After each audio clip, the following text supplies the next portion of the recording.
오늘은 주기도문 네 번째 시간입니다. 주기도는 우리 예수님께서 그의 사랑하는 제자들에게 가르쳐 주신 기도입니다.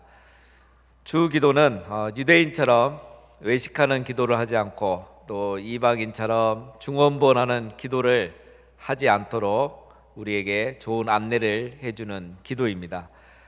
기도를 시작할 때는 기도의 대상인 하늘에 계신 우리 아버지여 라고 부름으로 시작하라고 예수님은 말씀하셨습니다. 우리의 기도는 우주 만물을 창조하신 하늘의 하나님께 드리는 것이고, 우리에게 있어야 할 것을 미리 다 아시는 우리 아버지께 드리는 것입니다. 이렇게 우리가 기도의 대상을 우리의 하나님이시며 우리의 아버지 대신 기도의 대상인 하나님을 부름으로 기도를 시작함으로써 우리는 외식하는 기도와 중언부언하는 기도를 벗어날 수가 있습니다. 또한 주 기도는 우리에게 기도의 우선순위를 가르쳐주고 있습니다. 기도할 때 먼저 하나님 중심의 기도를 드리고, 그리고 인간 중심의 기도를 하라고 가르쳐주고 있습니다. 기도의 내용도 중요하지만 기도의 순서도 중요하기 때문이죠. 기도의 대상을 부름으로 기도를 시작함으로써 우리는 외식하는 기도와 중언부언하는 기도를 벗어날 수 있는 것처럼 하나님 중심의 기도를 먼저 드림으로써 우리는 이기적인 기도에서 벗어날 수가 있는 것입니다. 또 주기도는 기도의 순서와 함께 기도의 내용을 우리에게 가르쳐 주고 있습니다. 우리는 하나님 중심의 기도를 드릴 때에 하나님의 이름과 하나님의 나라와 하나님의 뜻을 위해서 기도해야 된다고 예수님은 말씀하셨습니다. 지난주에 우리는 하나님의 이름이 거룩히 여김을 받으시옵소서에 대해서 살펴봤습니다. 이 첫 번째 강구는 온 세상이 하나님을 하나님으로 인정하게 해달라는 그런 중요한 강구였습니다. 이 기도에는 또한 우리의 고백과 결단과 약속이 담겨 있는 중요한 기도입니다. 즉, 이 첫 번째 강구는 우리가 아버지의 이름이 거룩히 여김을 받으시옵소서라고 이 한마디로 하지만 여기에는 중요한 세 가지 의미가 담겨 있다고 했습니다. 하나님은 거룩하신 분이라는 우리의 고백이고, 하나님은 거룩하신 분이라는 사실에 우리가 걸맞게 살겠다는 결단의 기도입니다. 그리고 하나님은 거룩하신 분이라는 이 사실을 세상이 알게 하는 일에 내가 책임을 다하겠다는 약속의 기도인 것입니다. 이렇게 우리가 이제 고백하고 결단하고 또 약속하는 기도를 드리고, 이어서 우리가 두 번째 드려야 될 기도는 나라가 임하시오며입니다. 우리가 이 기도를 하면 나라가 임하시오며 라고 기도할 때 하나님의 나라는 그렇다면 지금 여기에 없는 것인가? 하나님의 나라는 다른 데에서 이곳에 오는 것인가? 라고 생각을 또 오해를 할 수가 있습니다. 그래서 이런 질문을 하죠. 하나님의 나라는 어디에 있는가? 그런데 이 질문은 사실 잘못된 질문입니다. 질문이 바르지 않으면 우리가 또 바른 대답을 찾을 수가 없겠죠. 이 질문은 세상 나라와 같은 이 물질적인 것에 관해서 질문을 할 때 이런 질문을 할 수 있는 거죠. 예를 들면 한국은 어디에 있습니까? 라고 물으면 한국은 아시아의 저 극동에 있습니다 라고 대답할 수가 있습니다. 캐나다는 어디에 있습니까? 라고 묻는다면 캐나다는 저 아메리카 대륙 저 북쪽에 있는 나라입니다 라고 우리가 이렇게 대답을 할 수 있습니다. 그런데 하나님의 나라는 어디에 있습니까? 라고 묻는다면 누구도 하나님의 나라가 여기 있다 저기 있다 이렇게 말할 수 있는 사람은 아무도 없습니다. 바리새인들이 예수님께 질문을 했습니다. 하나님의 나라가 어느 때에 임하겠습니까? 즉, 바리새인들은 하나님의 나라가 지금 어딘가에 있는데 때가 되면 눈으로 볼 수 있게 이 세상에 임한다고 그들은 생각했던 것이죠. 그런 생각을 하고 있는 바리새인들에게 예수님이 이렇게 말씀하셨습니다. 하나님의 나라는 볼 수 있게 임하는 것이 아니요 또 여기 있다 저기 있다고도 못하리니 하나님의 나라는 너희 안에 있느니라. 하나님의 나라는 볼 수 있게 임하는 것이 아니고 여기 있다 저기 있다고 할 수도 없는 것이 하나님은 이미 너희 안에, 더 정확하게 번역을 하면 너희 가운데 이미 있다는 겁니다. 그런데 이 대화를 보면 똑같은 하나님의 나라를 생각하는데 왜 서로 다르게 이렇게 이야기를 하고 있을까요? 똑같은 하나님의 나라를 말하고 있으면서 나라에 대한 생각이 지금 완전히 다르게 하고 있는 거죠. 이유가 있습니다. 하나님의 나라라고 할 때 이 나라는 우리가 일반적으로 말하는 국가가 아니고 왕국을 의미합니다. 국민에게 주권 있는 국가가 아니고 왕이 통치하는 왕국을 말하는 겁니다. 헬라어로 이 왕이란 단어가 바실리우스인데 왕국이란 말은 바실레이아입니다. 성경에서 하나님의 나라라고 했을 때 이 나라는 바실레이아, 왕국이란 그 단어로 원래 쓰여 있습니다. 국가는 국민과 영토 그리고 주권이 이 국가의 중요한 3대 요소이죠. 그런데 왕국은 이 세 가지보다도 통치의 의미가 더 훨씬 강합니다. 그래서 왕의 통치가 미치는 곳이 하나님의 나라이고 하나님의 통치를 받는 사람이 하나님의 백성이고, 즉 왕의 통치가 미치면, 즉 하나님의 통치가 미치면 그곳이 하나님의 왕국이고 하나님의 다스림을 받고 있으면 그곳이 어디든지 간에 그곳이 하나님의 나라인 것입니다. 이 개념을 잘 이해하지 못하면 엉뚱한 일을 하게 되죠. 대표적인 사례가 바로 십자군 전쟁입니다. 그들은 이 하나님의 왕국을 세속의 국가 개념으로 이해를 해서 나라를 정복하고 땅을 정복하면서 많은 사람을 죽이는 그런 만행을 저질렀었죠. 또 우리는 이런 생각을 하기도 합니다. 믿는 신자가 시장이 되고 대통령이 되면 그 도시는, 그 나라는 하나님의 나라가 임할 거라고 생각합니다. 그러나 그렇지 않습니다. 교회가 많다고 또 1000만 성도가 있다고 이 땅에 하나님의 나라가 임하는 것은 절대 아닙니다. 그렇다면 하나님의 나라가 임한다는 것은 무슨 의미일까요? 하나님의 나라는 어떻게 임하는 것일까요?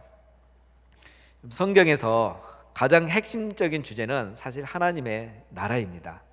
우리가 알고 있는 전도, 복음, 회개, 영접, 구원, 성화, 이런 모든 것들은 사실 이 하나의 주제들이고 성경의 모든 걸 아우르는 가장 큰 핵심 주제는 사실 하나님 나라입니다. 예수님의 가르치심과 사역의 핵심도 하나님의 나라였습니다. 예수님께서 공생애를 시작하시면서 제일 먼저 설교하셨던 것도 하나님의 나라였습니다. 때가 참에 하나님의 나라가 가까이 왔으니 회개하고 복음을 믿으라. 예수님이 처음 설교하신 내용도 하나님 나라였습니다. 공관복음서에만 봐도 이 하나님의 나라는 약 100번 이상 이렇게 언급이 되고 있습니다. 또 우리 예수님께서 부활하신 후에 이 세상에 40일을 계셨는데 그 짧은 40일 동안 무슨 일을 하셨느냐 하면 사도행전 1장을 보면 하나님 나라의 일을 전파했다고 하셨습니다. 왜 예수님은 이토록 하나님의 나라를 강조하셨을까요? 공생애 동안에 하나님 나라를 세우고 또 부활 이후에 그 짧은 40일 기간에도 이 하나님 나라를 위해서 사셨을까요? 왜 예수님은 이토록 하나님의 나라를 강조하셨을까요? 그것은 바로 하나님의 나라가 이 땅에 임하는 것이 우리 하나님의 꿈이시기 때문입니다. 도대체 하나님의 나라가 무엇이기에 하나님의 나라가 임하는 것이 하나님의 꿈이고 또 예수님은 하나님의 나라가 이 땅에 임하도록 기도하라고 우리에게 가르쳐 주셨을까요? 하나님 나라의 본질은 앞에서 말씀드린 것처럼 하나님의 통치입니다. 하나님의 나라는 이 세상의 국가처럼 땅이 중요한 게 아니고 왕국이기 때문에 하나님의 통치가 더 중요한 것입니다. 하나님이 왕으로서 그의 왕권이 행사되는 그곳이 바로 하나님의 나라인 겁니다. 왕이신 하나님을 나의 주인으로 모시고 살아가는 그곳이 내가 어디에 있든지 바로 그곳이 하나님의 나라고 하나님의 나라가 임한 것입니다. 하나님은 이런 꿈을 가지고 세상을 창조하시고 에덴 동산에 아담과 하와를 두셨습니다. 그래서 아담과 하와는 하나님이 금하신 이 선악과를 먹지 않는 것이 하나님을 왕으로 모시고 하나님의 통치를 받으며 하나님의 다스림을 받는 겁니다. 그러면은 그 에덴 동산이 바로 하나님의 나라가 되는 거죠. 그런데 어떻게 됐습니까? 아담과 하와는 하나님의 통치를 거부했습니다. 하나님을 왕으로 인정하지 않고 선악과를 먹었습니다. 에덴 동산에 하나님의 나라가 임하기를 거부하고 자기들이 왕이 되어서 자기들의 왕국을 세워보려고 그렇게 했던 것이죠. 하나님의 꿈이 시작하자마자 이렇게 사라질 위기에 처하게 되었습니다. 그러나 하나님은 하나님의 꿈을 포기하지 않으셨습니다. 하나님은 다시 아브람을 부르셔서 큰 민족을 이루시고 이스라엘 백성들을 가나안 땅으로 인도하셨습니다. 그래서 그 가나안 땅에서 모세를 통해서 주신 율법을 순종함으로 하나님을 왕으로 주인으로 모시면서 하나님의 다스림을 받고 살면 그 가나안 땅이 하나님의 나라가 되는 꿈을 가지셨습니다. 그래서 이스라엘 백성들을 그렇게 인도해 가셨던 것입니다. 그런데 이번에도 하나님의 그 꿈은 그렇게 오래 가지가 않았습니다. 여호수아와 다윗 시대를 제외하고는 저마다 하나님의 나라를 세우는 것이 아니고 그들만의 왕국을 세우려고 하다가 결국은 다 멸망하고 역사 속에 사라지게 되었던 겁니다. 하나님은 이제 그의 꿈을 이루시기 위해서 마지막 때에 예수님을 세상에 보내주셨습니다. 예수님을 통해서 새 언약을 세우시고 예수님을 통해서 우리를 구원하시고 이 땅에 교회를 세우셔서 우리와 우리 교회가 새 언약이신 예수님의 그 말씀을 붙들고 말씀을 순종하고 말씀에 순종함으로 그 하나님의 다스림을 받을 때에 우리가 있는 곳에 우리가 있는 그 교회에 하나님의 나라가 임하고 그곳이 하나님의 나라가 되는 그 꿈을 우리 하나님이 가지셨던 겁니다. 그래서 우리 하나님은 우리 예수님의 말씀을 통해 우리가 순종하며 하나님의 통치를 받음으로 하나님의 나라가 이 땅에 임하기를 간절히 원하셨던 겁니다. 이 하나님의 나라는 사실 방대한 주제인데 아주 짧게 살펴봤습니다. 성경은 하나님 나라의 역사입니다. 우리 예수님이 오신 것은 에덴 동산에서 실패한 하나님의 나라를 다시 이 땅에 세우시기 위해서 우리 예수님이 오신 겁니다. 우리는 다시 두 번째 질문으로 돌아가겠습니다. 하나님 나라는 어떻게 임하는 것입니까? 하나님의 나라는 우리가 이 성경의 역사를 통해서 알 수 있듯이 하나님의 주권을 인정하고 하나님의 다스림을 받을 때, 즉 오늘 우리로 하면은 하나님의 주권을 인정하고 하나님의 말씀에 순종하면서 하나님의 다스림을 받으며 살아갈 때 그곳에 하나님의 나라가 임하고 그곳이 하나님의 나라가 되는 것입니다.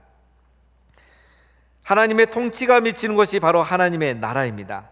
하나님 편에서 봤을 때는 하나님의 통치가 시행되는 곳이 하나님 나라이고 우리 인간의 편에서 봤을 때는 하나님의 통치를 받는 곳, 즉 하나님의 말씀에 순종하면서 하나님의 다스림을 받는 그곳이 바로 하나님의 나라가 임하고 하나님의 나라가 되는 것입니다. 하나님의 통치와 인간의 순종이 있는 곳이 바로 하나님의 나라입니다. 에덴 동산이 하나님의 나라가 아닙니다. 아담과 하와가 그곳에서 하나님의 말씀에 순종함으로 하나님의 다스림을 받을 때 에덴 동산이 하나님의 나라가 되는 것입니다. 교회는 하나님의 나라일까요? 맞을 수도 있고 틀릴 수도 있습니다. 교회가 하나님의 주권을 인정하고 하나님의 말씀으로 다스림을 받을 때 그 교회가 하나님의 나라인 겁니다. 말씀의 다스림을 받고 말씀을 순종하고 하나님의 다스림을 받는 그 교회에 하나님의 나라가 임하는 것입니다. 하나님의 나라는 어떻게 임하는 것입니까? 하나님의 통치가 시행될 때, 하나님의 통치에 순종할 때, 하나님의 주권을 인정하고 하나님의 말씀에 순종함으로 하나님의 다스림을 받을 때에 그곳이 하나님의 나라이고 그곳에 하나님의 나라가 임하는 줄로 믿습니다. 우리의 가정이 하나님의 주권을 인정하고 하나님의 말씀에 다스림을 받을 때에 우리의 가정이 하나님의 나라가 되는 것입니다. 우리의 교회가 하나님의 주권을 인정하고 하나님의 말씀에 순종하며 하나님의 다스림을 받을 때 하나님의 나라가 우리 가운데 임하는 것입니다. 마지막으로 우리가 생각할 것은 이 기도의 의미는 무엇인가입니다. 하나님 나라가 임하시옵소서라는 이 기도는 사실 단순한 기도가 아닙니다. 이 기도는 다음과 같은 중요한 세 가지 의미를 담고 있습니다. 첫 번째는 믿음의 고백입니다. 나라가 임하옵시오며 라는 이 한마디에는 우리의 믿음의 고백, 신앙의 고백이 담겨 있는 거죠. 하나님은 우리의 왕이십니다. 하나님은 우리의 주인이십니다. 하나님은 온 세상의 왕이십니다. 그래서 우리는 하나님의 주권을 인정하고 하나님 말씀에 순종함으로 하나님의 말, 하나님의 다스림을 받으며 사는 하나님 나라의 백성입니다. 이 고백에 이미 담겨 있는 겁니다. 왜냐하면 이런 신앙과 고백이 없는데 어떻게 나라가 임하옵시며 이렇게 기도할 수가 있겠습니까? 이미 이 기도를 하는 분들은 이런 믿음의 고백을 이미 하고 있다는 것입니다. 두 번째 이 기도는 소원의 간구입니다. 우리가 이 기도를 할 때마다 또 누구를 생각하면서 무엇을 생각하면서 기도하느냐에 따라서 이 기도는 네 가지 의미를 갖게 됩니다. 예를 들면 먼저 첫째는 신앙이 없는 사람을 위해서 우리가 이 기도를 할 때는 이런 의미가 되겠죠. 하나님, 신앙이 없는 내 남편에게 하나님의 나라가 임하여 주시옵소서. 이렇게 짧게 한마디 기도했는데 거기에는 많은 의미들이 있는 거죠. 우리 남편이 하나님의 주권을 인정하고 하나님을 왕으로 모시며 살게 하여 주시옵소서.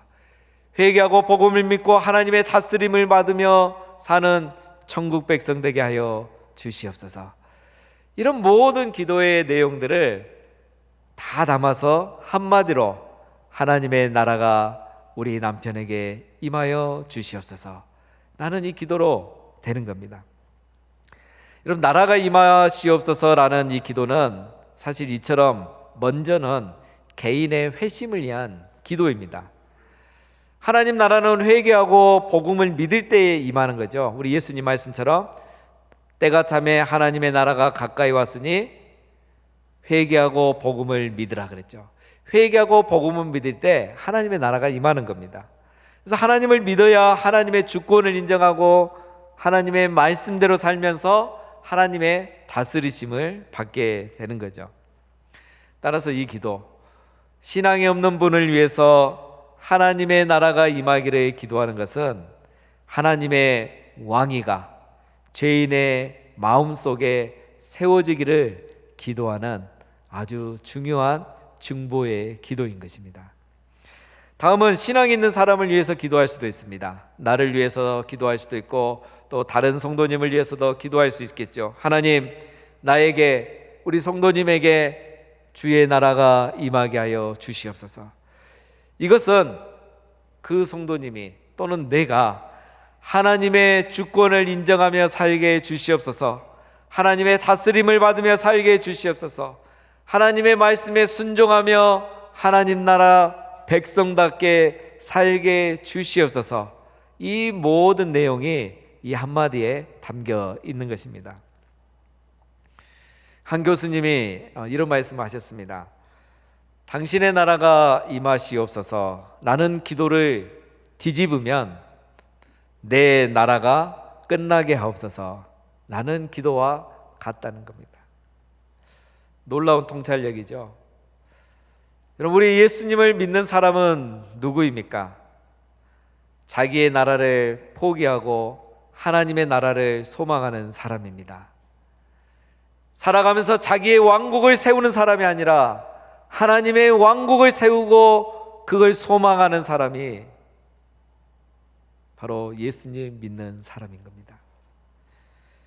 내가 주인 되어서 사는 것이 아니라 하나님이 나의 주인이 되시고 왕이 되는 사람이 하나님 나라가 임한 사람인 것입니다. 세 번째, 나라가 임하시옵소서라는 기도는 또 이 땅을 위한 중보의 기도입니다.